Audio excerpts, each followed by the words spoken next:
السلام عليكم. الفيديو بتاع النهارده جايب لك رابر، انضف رابر هتلاقيه في السوق. طبعا هتلاقيه موجود عندنا. ده سيليكون رابر يا جماعه. طبعا تعمل بيه اسطمبات سيليكون اللي انت محتاجها.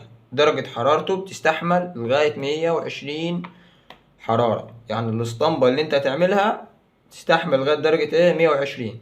طبعا شايف السيليكون حاجه نظيفه جدا، الشفافيه ممتازه.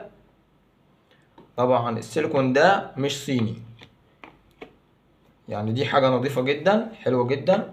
هوريك، بص، حاجة ممتازة.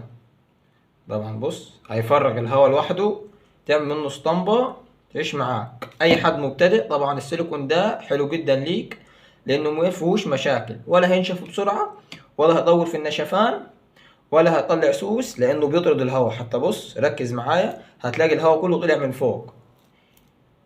ما بيخزنش بلالين هواء نهائي. يعني اول ما تعمل عليه وتفضي المصلب عليه، طبعا اهو هتلاقي طرد معاك الهواء كله. تلاقي الهواء بلالين الهواء كلها هتلاقيها طلعت معاك من فوق. هتقول لي ليه؟ هقول لك ده انضف نوع سيليكون هتلاقيه لاي حد مبتدئ، اي حد بيعمل اسطمبه كبيره جدا. طبعا هتاخده مننا وهتابعك واعلمك ازاي تعمل الاسطمبه، وازاي تعمل اي شكل 3D او 2D او اسطمبه نصين، تحف، انتيكات، بلاط 3D اللي انت محتاجه. طبعا هعلمك تعمله ازاي بطريقه بسيطه.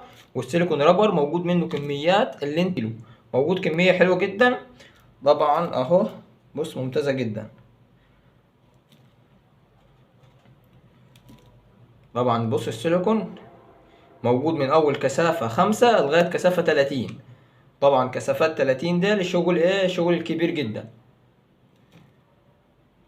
ومعاك من اول كثافه 5 لشغل الميداليات، لشغل الحلقان، لشغل الضمله، لشغل اللي انت عايزه. التحف والانتيكات دي تبدا معاك من 10 ل 15. طبعا الكثافات كلها موجوده. سيليكون رابر نظيف جدا، والاسطمبه بتاعتك اضمنها لك اكتر من سنتين، وانت اللي هتعملها بنفسك. وعلمك تعملها ازاي بنفسك. هعلمك ازاي تعملها بنفسك بطريقه بسيطه جدا. لو عجبك الفيديو متنساش اللايك والاشتراك في القناه وشجعنا عشان نستمر.